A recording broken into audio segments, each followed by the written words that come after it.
Okay, most people are in, or finding a seat somewhere. And for this evening's talk, somebody again sent an email to me, and being reinforced by another topic somebody asked me to talk about. And there was some advice, Buddhist advice on how to deal with abusive relationships, and also why it is we get attached to pain and suffering, why we can't let it go. And of course this is an important part of our modern world, even in a place like Australia, where you would think with all the law, legislation, rules about domestic abuse, about abuse of any relationship where one person is in power over the other, like a teacher and a student, a doctor and their patient, and boss and harassing their workers. There's so much understanding about the consequences of this in a modern country like Australia. But still it goes on. And it is a problem. And this is what Buddhism is about, helping solve those problems, addressing them head on and finding some solutions. And of course the first thing is just why do these things happen in the first place?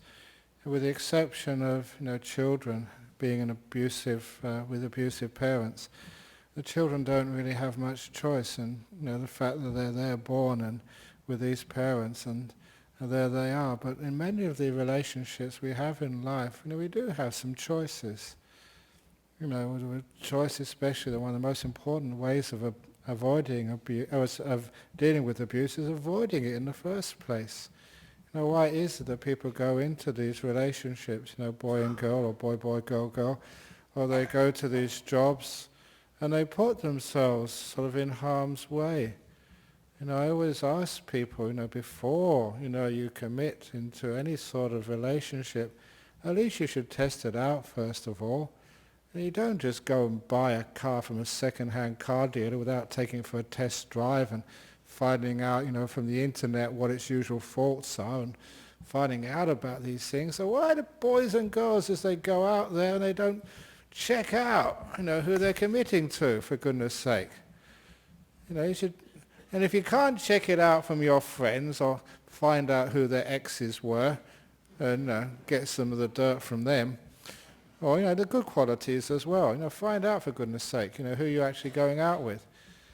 There's also the fact that when we do sort of have these relationships, it's incredible the idea of like love, the compassion, the kindness.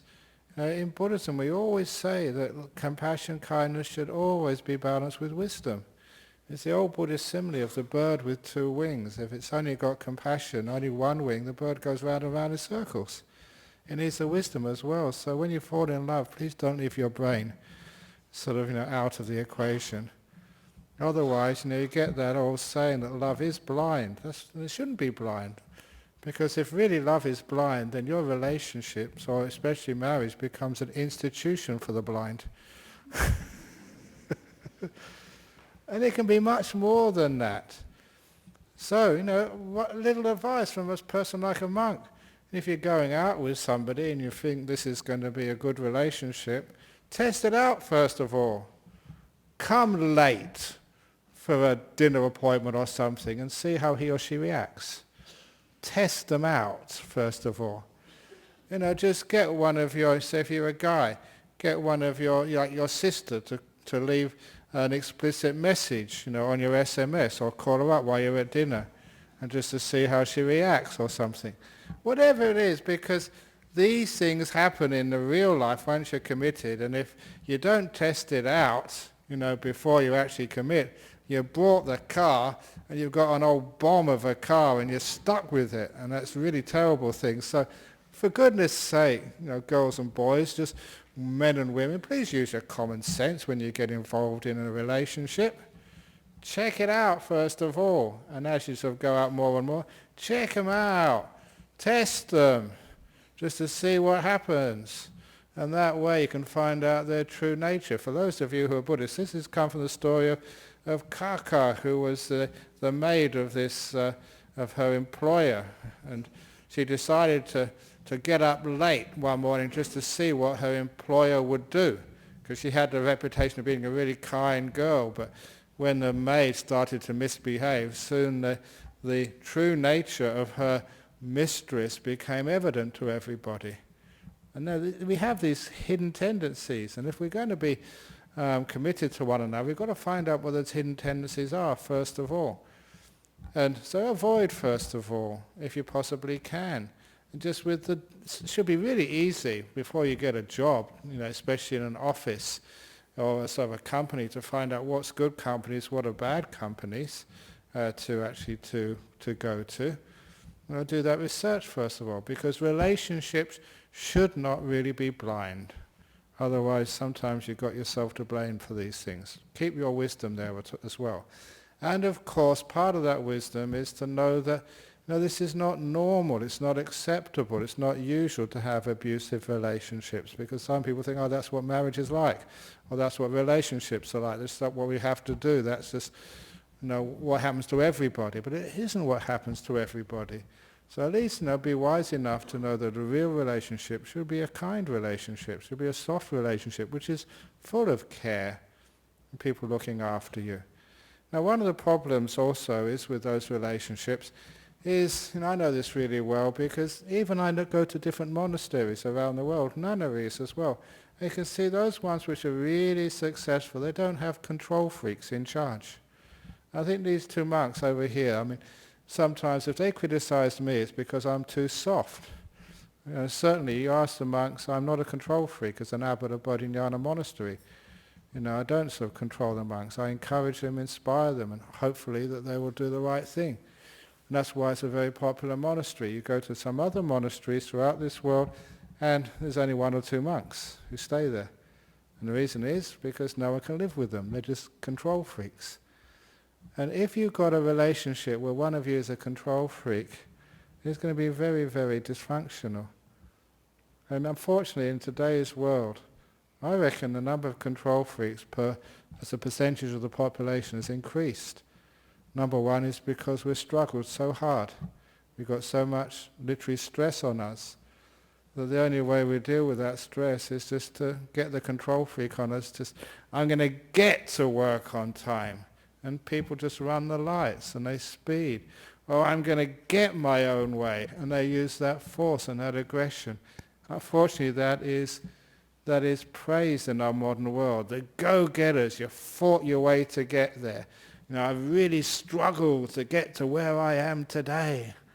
And they carry on thinking that with that sort of control and aggression, they can get the problems in their relationships fixed up. And the fear of letting go and trusting another person is a very difficult thing for a person to do. But quite frankly, in management, control creates bad management. Trust creates a beautiful management, successful office, successful Buddhist community. This is one of the most successful Buddhist communities in the world, let alone Australia. Anyone who goes to other places in Australia, there's nothing like this place. Honestly, anywhere in Australia. Why? It is because, understand, to inspire, to trust one another, instead of always being so afraid that we control people. So in that relationship, please, you have to have a lot of trust, which also means sort of allowing yourself to be afraid in a relationship, afraid of the consequences. Just there was one woman earlier, and I'm just going to encourage her again. She was thinking of starting a new business, really afraid, putting all the money into that business. She could go bankrupt, she could lose all that hard money she's earned for such a long time. No, please go for it. You have to have that faith, that courage to do those things in life, to take chances in life, and not to be so afraid. And even if it doesn't work out, it was worth it in the end. And this is, for me anyway, I sacrificed everything 40 years ago when I became a monk. And it was, a bit sort of very scary sometimes being a monk. You didn't know whether you're going to be fed next time. You didn't have any security for your future. Still haven't got any superannuation, any other sort of nest egg for my retirement. I have to keep on working till I die. But I don't mind that. And of course, you're always willing to take chances and to be courageous. And sometimes you do make mistakes.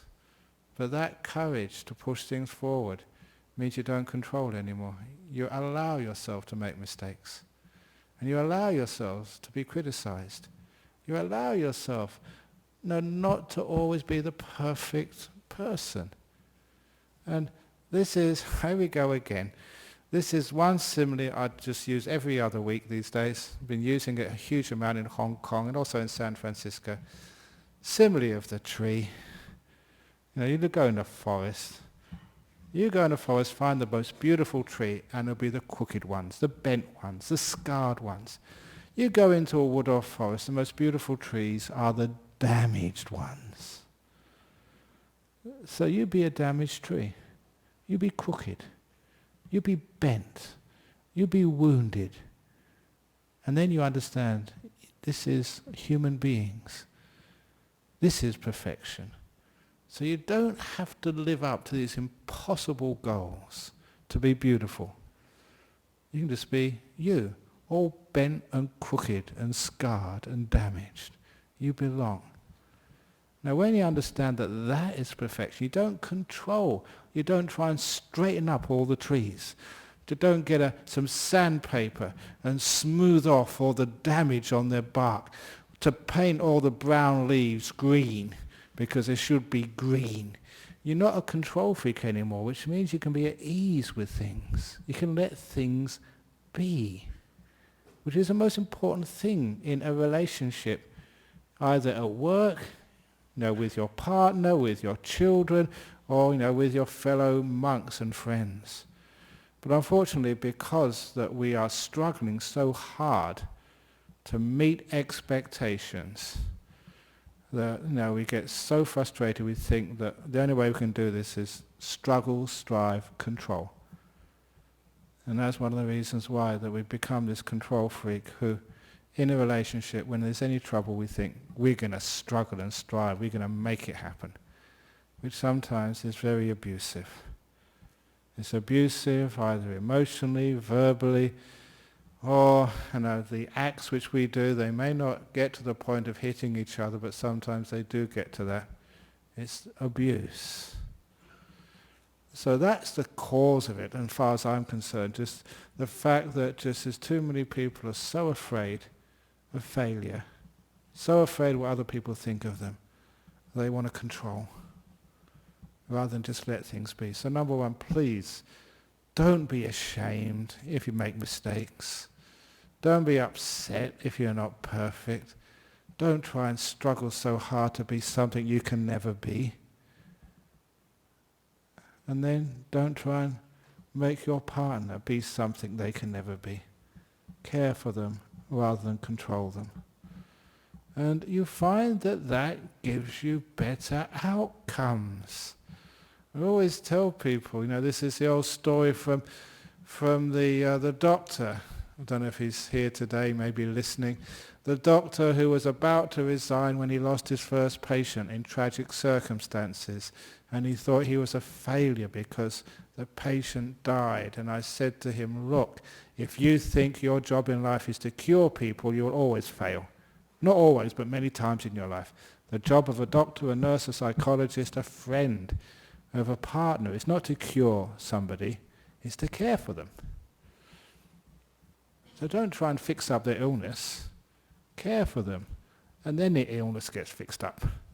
Care, not cure. Care for your partner. Don't try and cure them.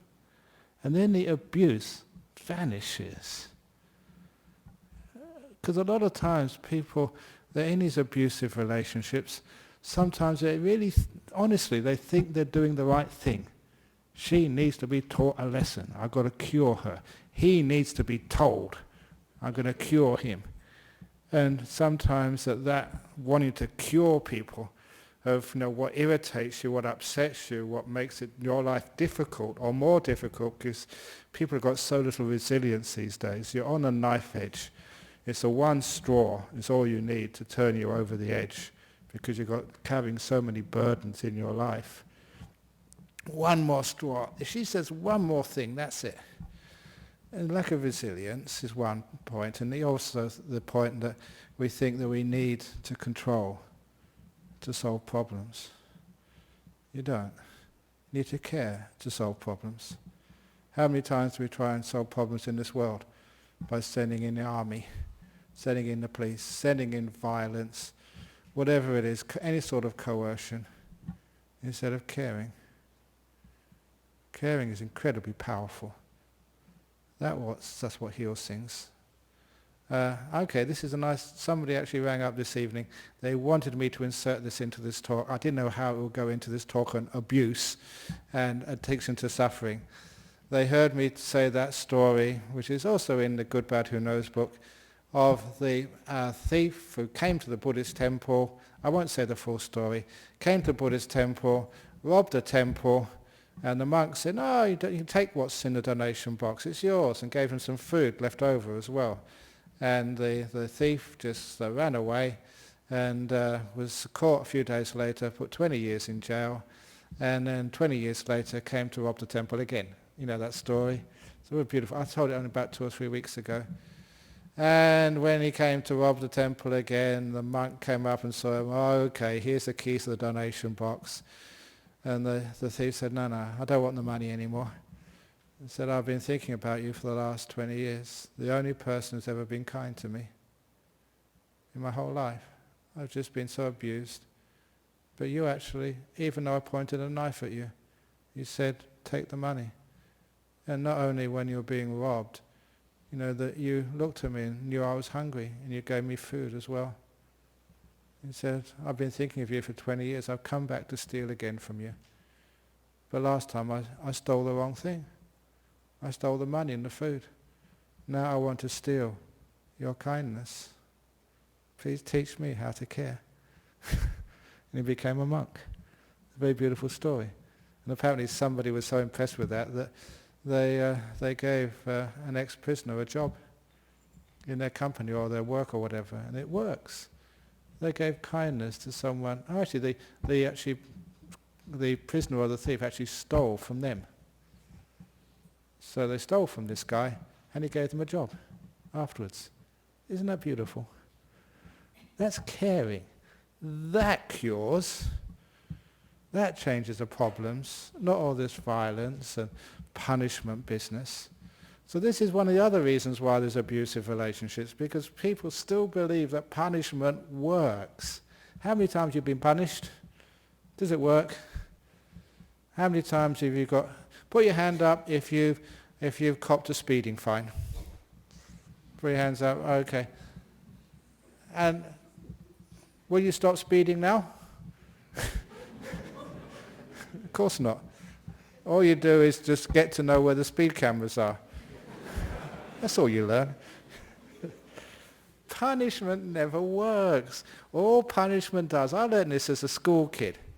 Now, when you got punished at school, all I learned was to make sure you were clever not to get caught next time, that's all.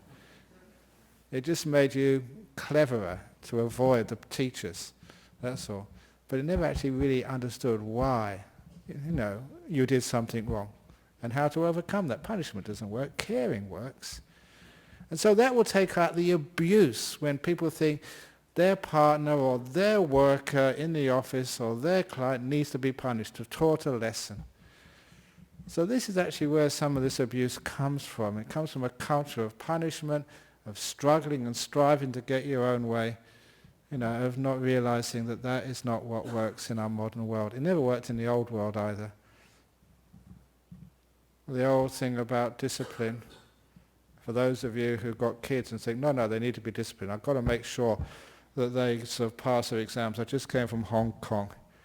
And the poor kids in Hong Kong, they just have to work so hard. Extra homework, tuition, holidays. They don't have holidays. Even if they've finished their homework at school, they get more homework from their parents when they get home. It's just so tough for them. And if they don't behave, disciplined. That is not the way to bring up kids. That's abuse. And I think some of you may know that, just how much pressure you had to succeed in life. And that's abuse. And we all know from Daniel Goleman's great book, Emotional Intelligence, passing exams is not the reason for success in life. I was Just a couple of nights ago, I was with this Buddhist from Oxford, Professor Richard Gombrich. We had a little discussion in public together in Hong Kong University. And he was really, really down on, he's a professor at Oxford, really down on examinations. And I told him one of the pieces of graffiti which I saw at Cambridge when I was there. In those days, graffiti was really brilliant. And that particular piece of graffiti, 4 words: exams kill by degrees. It says. It's really beautiful because it's no success of your understanding of the subject, your passion for it, or your ability to use, what you've learned, for the betterment of the world, for your own career. All it teaches you is how to pass these blooming tests, that's all.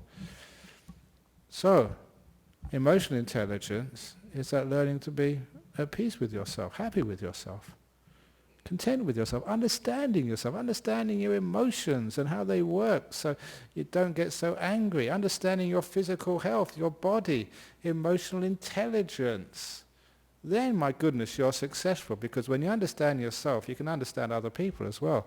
Then you can make relationships. I was telling some people, because there were Christians in Hong Kong. There is, I don't know if any of you have read those Gnostic Gospels, a Nag Hammadi library, discovered in the town of Nag Hammadi, Naghammadi. These are actually sayings of Jesus. Totally suppressed from Christianity, but these were sayings, ancient papyruses, valid, not fraudulent, which actually says some of the things which this guy actually taught. One of the things they said in there is, could be Buddhist, I don't care, Buddhist, Christian, I don't know, this is truth. So, and they used the male gender thing because this was 2,000 years ago, please forgive them. He who knows themselves knows the truth of all things. Brilliant saying. Okay, let's call it she who knows herself, knows the truth of all things. Really powerful statement. Because if you know yourself, if you're mindful, get to know, understand yourself, you understand others. That's my trick. Spent years and years and years and years understanding myself, and now I can understand all of you guys. I understand relationships. I understand weird stuff like sex and shipping. These things we've done before, which I'm not really supposed to know. Because that time, say there's shipping, I love this story. I was invited to a transport forum. That was Alana McTiernan when she was Minister of Transport a long time ago. She got to know me, invited me to this forum on transport in Perth. And it's a Duxton Hotel in the middle of Perth many years ago. And when it came to lunchtime, they had it from 1 o'clock till 2. I couldn't eat that day. So I was hanging around, and so this reporter came up to me. And this reporter said, "Can I interview you?" I said, "Yeah, what on?" He said, "Shipping." And of course, knowing me, I said, "Okay." I'm fearless on those things. You want to interview me on anything, I'll give it a try. And so, having a bit of fun, wasting time for the hour because, couldn't eat. So anyway, they interviewed me, and I never thought twice about it until 3 months later I saw him. I think he came here. And he introduced himself. He said, "I was that guy who interviewed you for that shipping thing." And he said, "It was published and syndicated throughout all the major shipping magazines of the world." And he, as the writer, got all these emails back from these professors and experts in shipping saying, "We've never heard of this Ajahn Brahm before, but whoever he is, he certainly knows what he's talking about." Easy. That's absolutely true. So, and why did that work? It's just because you know the truth of yourselves, you know the truth of all things, including shipping.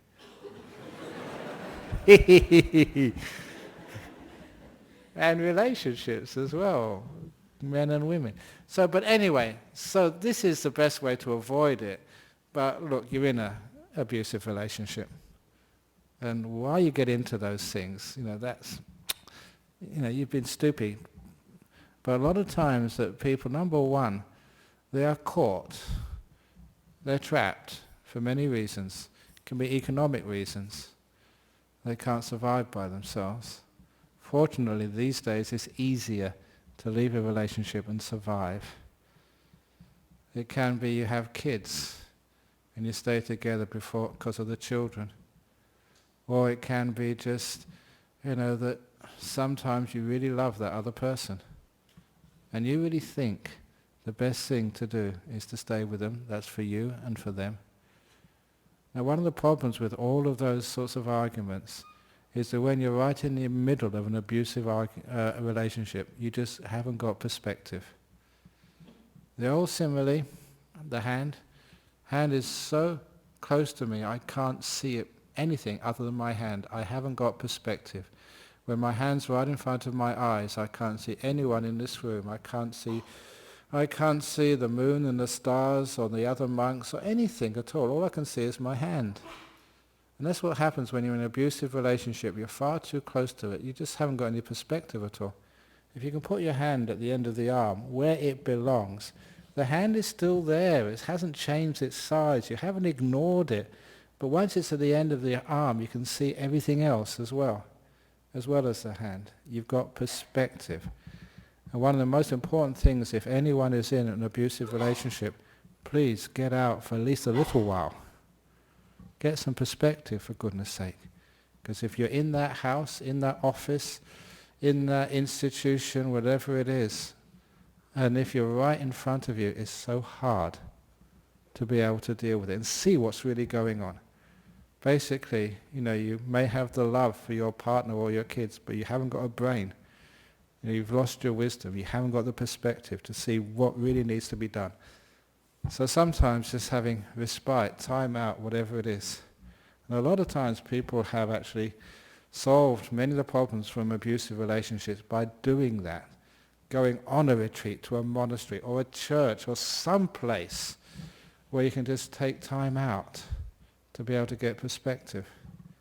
And that's really so important in any problems you have in life. Sometimes we used to have these quiet places in life. It used to be, when I was a young man, the churches. In England, you could always go in there and just sit down. No one would bother you. And it was not just because you were a Christian, it was just because you had a quiet place where you could be left alone. Instead of having people trying to tell you, the therapist, please apologize for all the psychologists, but a lot of times the best therapy is just being by yourself and having time and space to see what the real problem is for yourself. And then actually once you've got that perspective, you can find strategies, people to help you. But when it's right in front of you, you just can't do anything. And then you'll start to realize that, the person who wrote to me about this, they said they still love the guy, but they're being abused. Look, if you really love the guy, please remember that, that's just him in front of you. You put it out here and you can start to think about yourself as well. You count as well, which is one of the most important parts of loving Buddhism. It's not just about the others, it's also about me as well. The other thing with Western culture, and it's come about in Asian culture more as well, we become far too selfless. It's all about other people, sacrificing yourself for somebody else. And that means you get burnt out. You don't count. And I think I mentioned that great simile of the 7 monks in the cave. Remember that one? It was only about 3 or 4 weeks ago, correct? About 7 monks in the cave meditating on loving kindness. These bandits came and they wanted to kill all the monks, and the head monk managed to talk all the monks. So head monk managed to tell all the robbers, just kill one, and then the other ones can go free as a warning. And the head monk had to choose who would be killed. And I used to ask people the question about which one did he choose, and people always say he chose himself, which is the wrong answer. And of course you know the answer. It's in opening the door of your heart. It's a powerful story. I'm only doing it in brief here because I told it recently. The answer was that the monk could not choose between himself and the others, because his love towards himself was no more, no less than his love towards all others. And because I mentioned that, I think, because I gave this simile in San Francisco in front of a bishop who came to listen to my talk, and I called him out. He put up his hand and said, yeah, sacrifice himself, because that's what he'd been conditioned to do in Christianity, self-sacrifice. When I told him the answer, his love towards himself was no more, no less than to all other beings. And I reminded him of his Bible, a Buddhist monk teaching the bishop about Christianity. I enjoyed that. Okay, I'm not perfect. Sometimes you like these little cheeky things. And I told him, it says, look, that's what it says in your Bible, to love your neighbour as yourself, which means to love yourself as your neighbour. And wow, yeah, that's really profound. Simple thing like that. Sometimes people don't see it. They can hear that so many times in their church, to love your neighbour as yourself. To love yourself as your neighbour is never thought about. But it's important. You count just as much as the other person. So that person who wrote that email, I won't say where they're from, who said they love that person, that's why they can't leave the abusive relationship. I will say, but you don't love yourself. You're sacrificing. And that's one of the reasons why people stay in these abusive relationships. Because they don't love themselves. They're sacrificing. You don't count. It's a really strange thing, but there's another part of this, which is people ask me, why are people actually attached to suffering? A lot of times in an abusive relationship, strange enough, you get used to it. There was this Thai girl married to a Chinese man. They used to come here many years ago. I know Rodney remembers them, Punsap and George. And every time they came here, this Punsap, the wife, she was so abusive to George. She would criticize him in public, shout at him, to all the other people who come to offer food on a Saturday, Sunday morning. She said, George, he's so stupid, he's an idiot, he's a terrible, George, come over here. And poor old George had to come over every time. I felt so sorry for him. But when she died, and I thought that George would be free of this monster of a wife, always telling him what to do and just criticize him in public, in front of everybody, that no, he told me, he misses her so much. He really missed her. And it was really weird. Look, you're free now. You don't have to have all this being criticized in public, but he got used to it. And that really starts to say why people get in these abusive relationships and they don't get out. This is a deeper meaning. Sometimes we are attached to suffering and we're afraid of freedom. It's a simile of the person in prison saying, next week your sentence is over, you can be free. But they've been in jail for 40 years. They're literally afraid of freedom. They're out of their comfort zone. Or even more important than that, and more funny than that, but the same sort of idea why we're attached to suffering. About the last story in my Opening the Door of Your Heart book, about the two monks who were best of friends, and they stayed together, they practiced together all their life, and when they died, one was reincarnated in this heavenly being, in this gorgeous heavenly realm, and the other one, because of some bad karma, was reincarnated as a worm in a pile of cow shit. It sometimes happens. Not all monks and nuns, are really pure and good. But it didn't say why he did this. But anyway, friendship is really important. I don't know for you, but if someone's my friend, I'll be there for you if ever I can. If it's possible, I will try and help. And so, this heavenly being started thinking, I wonder where my friend is. I wonder where my partner was, because I can't find him anywhere in the heavenly realms. So he used his psychic powers, look at all the heavenly realms, couldn't find his friend anywhere. And then he thought, maybe he's been reborn as a human being. Because in Buddhism, the human rebirth is supposed to be a really good one. So you don't have to believe in karma and reincarnation for this story, because that's not the main meaning. The ending is the main meaning here, so please bear with me if you don't like reincarnation stories. But he looked through the human realm, couldn't find his friend anywhere. Surely not as an animal. Looked at all the tigers and the monkeys, the dogs and the cats, the higher animals, couldn't find him there anyway. Started looking at the lower animals, and there he found his friend. Oh my goodness. He's been born as a worm in a pile of cow poo. That's terrible. I can't let my friend stay like that. And so the bonds of friendship were so strong, this heavenly being appeared in front of the pile of cow dung and called out to his friend, the worm, because, as a heavenly being, could actually speak like worm language.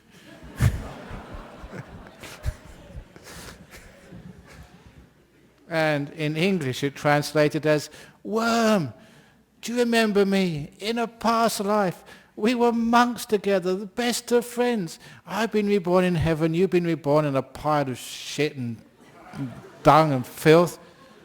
Come with me." And so this little worm, he poked his head out and he said, "Well, it's amazing. Just, I didn't remember that I was your friend in the previous life, but where do you want to take me?" He said, "Up to heaven. It's beautiful up there. It's wonderful and lovely and peaceful and pure." And the worm said, "Just one question before I go. Is there any cow shit up in heaven?" "Of course there's not any dung and poo and any filth in there. Of course there's not." "Well, I'm not going," said the worm, "because I like cow shit. It's my food. And it's nice and warm and fragrant. It's my home."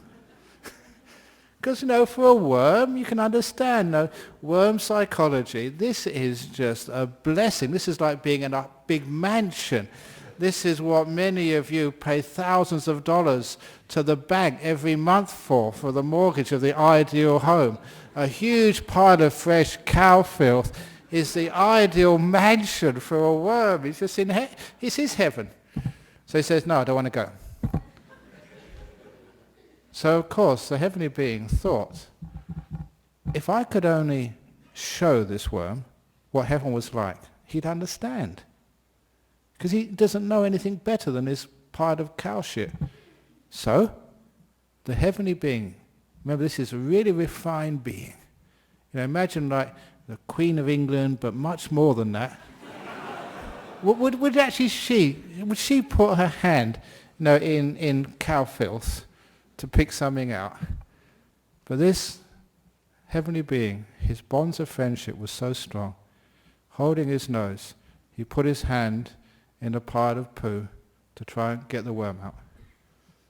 And he tried to get the worm out, because the worm was covered with this stuff, was all slimy and slippery, and the worm did not want to go. So he wriggled and screamed and escaped and went right into the bottom of the pile of cow dung. And what did the heavenly being do? He put his hand right into the poo as far as it would go, searching for his friend. Every time he caught him, he pulled him out, but the worm wriggled away again. Pulled him out, wriggled away again. And in that storybook, 108 stories, I said, everyone reading this book is like that worm, and I've been trying to pull you out 108 times. Many of you have been coming here for 30 years, and I've been trying to pull you out as well. And I get you so far, but then after a while you wriggle back again. It's a gross story, but very true. Why is it that people are attached to their pile of cow shit? You are. Because you're used to it. Because you got accustomed to it and you know nothing better. Now that's abusive relationships sometimes. Sometimes when you're inside of it, in the middle of it, you don't know anything else. Afterwards, when you get escape, why on earth did I stay there? Why didn't I get out? But look, when you're right in the middle of it, it's all you know. It's your home. And people stay. It's ridiculous. But that simile shows what attachment to suffering is. If that's all you know, if you're the prisoner who's got used to being in jail, even if it's tough, it's what you know. And anything else is scary. So sometimes people stay in abusive relationships because of fear. Fear of anything else. So for goodness sake, take time out. See different things. You don't have to leave your partnership permanently. Just come on a retreat for a few days. See what the alternatives are. Get perspective. And then finally, you don't feel that you are trapped. People aren't trapped by the relationship as much as they're trapped through fear. Fear of what other people will do to them, fear of the future, fear of taking chances, fear of leaving. It's not comfort zone, it's a discomfort zone. But it's the only one you know, so you stay there. So this is one of the reasons why when you can understand these things, what's happening, and then actually it's pretty easy, not pretty easy, but it's much easier, It's really, really difficult. It's easier to leave. You have the confidence. You have the guts to try something else, to leave the jail. Yeah, it may be difficult at first, but something inside you tells you it's worth it. You follow that rather than your fear, and you count as well. And so once we can start to leave those abusive relationships, please don't go back again. So how many people do that? No, you've been hurt once. Don't be hurt again. Use your wisdom. Which brings me on to one of my other favorite Buddhist stories. And this is the simile of the 5 horses. And I teach this on retreats, but this was taught by the Buddha. And please understand this teaching. Once there was 5 horses. And the first horse, the rider would get on its back and just tell it where to go, and the horse would comply. The second horse, the rider would have to get out the whip. But there's a shadow fell on the horse. And the horse, no, I better follow the orders. Otherwise, I get in trouble. So that's the second horse. He has to only follow his orders. It's only wise when a shadow of suffering falls on them. The third horse, the owner or the rider has to just tap it slightly. Not hurt it, but just tap it, with the whip. And then the horse knows what to do. The fourth horse is so stupid that the owner has to whack it. Ow! But only once. And then the horse realizes it's a mistake and will never do that again. And the last horse, the fifth horse, whack, whack, whack, whack, ow, ow, ow, ow, and still does the same thing again. So, which horse are you? It's amazing how many people identify with the fifth horse. Every time you get into trouble, you still don't learn. Every time you really get hurt, you go back and get hurt again. Come on, be wise. Learn. When you leave the abusive relationship, make sure you grow from it. You learn from it. You understand much more, because that is the meaning of life. To learn from the pain of life. To dig in the shit, its fertilizer, to grow from it, become a wiser, compassionate, more sensible person as a result of the pain and difficulties you have in life. So if you are in any abusive relationship, any pain or difficulty, if you don't learn from it quickly, you get hit again. So anyone who has been in an abusive relationship, and this is not just husbands and wives. It can be kids and their parents. Look, I mentioned this years ago, but my father was in an abusive relationship with his father, with my paternal grandfather. Not sexual, but physical. Because for years and years and years, I used to ask my father about my paternal grandfather, from Liverpool. And I never knew him, because he died before I was born. But, a kid wants to know his family. And so every time I asked my father, what did your dad do? He would never answer me. Until when I don't know what age I was, but I pressed him enough, he just told me. And please excuse the words, because I have to say exactly what my father said. He said, your grandfather was a bastard. And that shocked me, that my father would say that word about his father. That really just threw me, and that's why I say it, because that was really hit me hard. I said, why? And he said, because, it was in Liverpool in the Depression years, and he was a plumber. When he got any money, he would spend it drinking, and he would come home drunk, and he'd get off his belt, his leather belt, and he'd whip any of the kids he saw for no reason at all. Sometimes my father was on the end of that belting. He did nothing wrong. He said that really hurt, but what hurt him most of all was when then his father started whipping his wife, my dad's mum. He said he couldn't stand that. But one of the things he said to me, and it was true, he did it. He said, when I was on the end of that belting from my dad, he said to me, I made a decision, a conscious decision, a vow, a promise. If I survive, if I have kids myself, I will never hit my kids. He will never hit me. And he never did. He tried a couple of times. We deserved it, but he tried. He just couldn't do it because of the abuse which he had felt. He learned and grew from that abuse. Strange as it might seem. I know that some psychologists say that if you've been abused, then you put that abuse on others. If you've been abused as a kid, then you'll abuse your children or people in your care. It's not always the case. You have an option. You can learn, understand, grow. You can dig the shit in and transform it. And my father was incredibly wise and kind. And maybe you may all say that, but I'm a product of that. And I owe my father much. He is the one who did the opening the door of your heart, similarly to me. And some others as well. This is what can happen from abuse. But you don't go back there. Once out, you're free. You learn from it. And once you learn such things as to love and care for yourself, you matter as much as anybody else. You understand just to be careful next time. Don't be that worm, always going back to the pile of dung. Even though that it's maybe what you're used to, no. And if you are in those situations, please leave.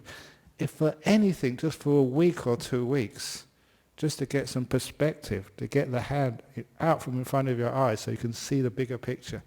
And then you'll probably learn maybe to leave altogether. And that can be the best way to love. The last little saying, if you still care for that person who's abused you, and it can be done, it happens, sometimes we still love that person. Love at a distance.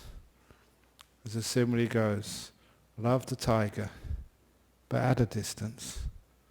Too close, you get bitten. And I must admit that, finish off, when I was young, I was in the jungles in Thailand and Guatemala. I came face to face with a tiger once. Honest. People ask me these jungle stories. And the tiger was only maybe about 4 foot in front of me. Huge being. Huge tiger. And people ask me, was I scared? And to be frankly honest, I was not scared at all. Face to face with a tiger and not scared.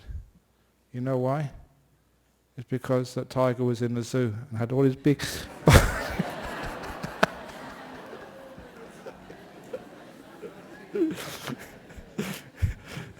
That's the only time I've seen a tiger. So, okay, so thank you for listening to abuse, and I've abused you with my bad jokes and that last story, so please forgive me. Okay, so thank you all for listening on the abuse and why we're attached to suffering. So are there any questions from overseas? Is the internet not working? Oh, yes, yeah. I know this, I go overseas and people say these questions are really good. If we can only have a few more questions answered, but there's not that much time. Anyone here with a question as well, please? Anyone for a question here, first of all? I can't see anyone. Okay, we'll do the questions here first of all. Okay, from Thailand. Dear Ajahn, what advice would you give to a person whose partner used to be in an emotionally abusive relationship? She has a control freak wife who refused to put herself in anyone's shoes. She is controlling and unsympathetic. Whose partner used to be in an emotionally abusive relationship. Things like mindfulness training, just to get to understand how you're feeling and what's going on inside of you. You get to know your emotions, and one of the things you learn straight away when you get to be aware of how your emotional world works is that, number one, controlling it hurts you. It's not a nice thing to do to others. And number two, it's also just doesn't work. It doesn't. Your goals of controlling is to solve problems, and you make more problems. So if has a control freak wife who refused to put herself in anyone's shoes, send her off to the monastery to do a retreat, get some ideas about meditation. That will probably cure them. This is from Indonesia. How do we deal with our own controlling nature in a relationship? Understand it all comes from fear. And you have to overcome the fear and allow things to go wrong sometimes. Allow things not to always to be so perfect. Now allow the trees in the forest to be bent. Now allow the dinner to be burnt. And allow things not to always go right. And then we're not afraid, we don't control so much. What if our fear results in anxiety? That's why we try so hard to control and prevent any bad thing to happen. Yes, anxiety, fear. Anxiety really can be overcome through meditation practice. So we have these great practices in Buddhism. Overcome the fear, overcome the anxieties. Look, I go on TV and teach. I go in front of hundreds of people. I don't prepare what I'm going to teach. I don't prepare my talks, and sometimes you're on radio and somebody's asking you questions which you never know what to answer because you've never prepared or not. But I'm never afraid. The reason is because you understand that fear doesn't make you a better teacher or a better speaker. It makes you much worse. Fear, I'm afraid of fear, if you know what I mean. So fear is my problem. It's a problem. So I never let it come up. And one of the great ways of overcoming fear is a sense of fun and games. Play overcomes fear. So in relationship, do a lot of playing, fun and games. Allow things to go wrong. And then, you don't try and prevent bad things from happening. And actually, when you don't try and prevent bad things from happening, less bad things happening. A story about when I was a young boy, got my first bicycle. And I remember that time. I was always falling off the bicycle because I was holding with my knuckles went white through fear of falling off the bicycle. And I was so stiff from fear. I kept falling off. Because I was so afraid of falling off. And then, I don't know how I did this, but later on I just relaxed. And when you relax, you didn't really think about falling off. You relaxed so the body could accommodate to the bike moving this way and that way and going around curves. I never fell off then. I realized it's the fear which made me fall off. So if you're worrying about things going wrong, then they will go wrong. If you have the confidence and play and allow things to go wrong, then they don't. It's one of, the monks know, one of the rules in the monastery is you're allowed to make mistakes. And I do that because I don't want many mistakes to happen. When you're allowed to make mistakes, they don't tend to occur. But when you really make sure that no mistakes happen, then they occur. Okay. And from the United States, you have mentioned controlling does not work. How should someone apply this in the Buddhist path when he finds the precepts restricting and he broke one or more of the 5 precepts? Oh, you've broken the precepts, you evil person. You're going to burn in hell. Oh. That's nothing to do with Buddhism. You break a precept, you acknowledge it. And you learn, you forgive it, and you learn from it. Did it hurt breaking that precept? So this is what we do. We don't have controlling. In fact, breaking the precepts or making mistakes is our learning. This is actually how we grow from our mistakes. 70% rule, remember that one? It's in Good, Bad, Who Knows. When I was a school teacher, setting the first math exam I'd ever done, I asked the senior math teacher, how do you set examinations in school? And he said, not too hard, not too easy. There should be just, the average score should be about 70%. If the average score is 98%, it's too easy. It's a waste of time. If the average score is 20, 30, 40%, it's too hard, and that means people won't be motivated. They think they can't do maths, it's too difficult, and they'll give it up. 70% is the perfect score, simply because it's a good score. Yes, 70%, you can do math. And the 30%, that's the important part for me, their teacher, to find out where they are weak, to find out what they haven't understood, so I can teach that in the next lessons. And I realize that's the same with life, 70% rule. If you always get 100%, you have a nice life, but you don't learn anything, you don't grow. Pretty waste of time. 30 or 40% in life, you get depressed and suicidal. 70% is the best, because you're doing well, you're having some success in life. And the 30% when you have difficulties, that is where you grow and learn. That is the beautiful part of life, the growing part. So this is why, if I broke the 5 precepts, very good. 70%, what's 70% of 5? That's 3.5.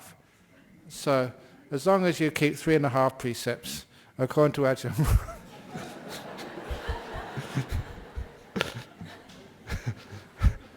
Oops, what have I said? But learn from your mistakes, for goodness sake. So don't punish yourself. Acknowledge, forgive, and learn from them. And then you grow and get really, really wise. So, you're not controlling. It's actually you're learning. Until after a while, I've been keeping all these rules as a monk for years. And it's natural now. It's just what you do. And I can't see any reason why you should break any precepts. It doesn't make any sense to me. So, because it's just natural. I'm not a control freak, but I'm a really good monk. Keep our precepts. But it's no force at all. It's natural. Just like you're all good people. You're all good people. You don't try and be good people. It's just who you are. It's not controlling. It's just your nature. So, no control at all. Okay, any questions from here? Okay, so it's 9 o'clock, so you've got an extra 1 minute. We're supposed to finish at 9, so we won't be charging you any extra for the extra 1 minute. So thank you again for all those questions. I hope you enjoyed it. Now let's pay respects to Buddha, Dhamma and Sangha, then we can leave.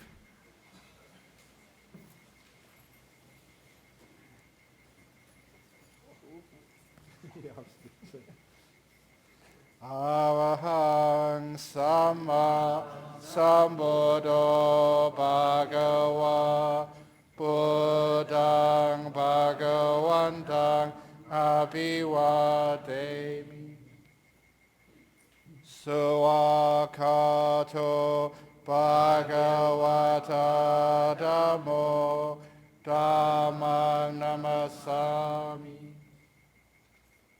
Supatipano Bhagavato Sāvaka Sangho Sanghang Namami.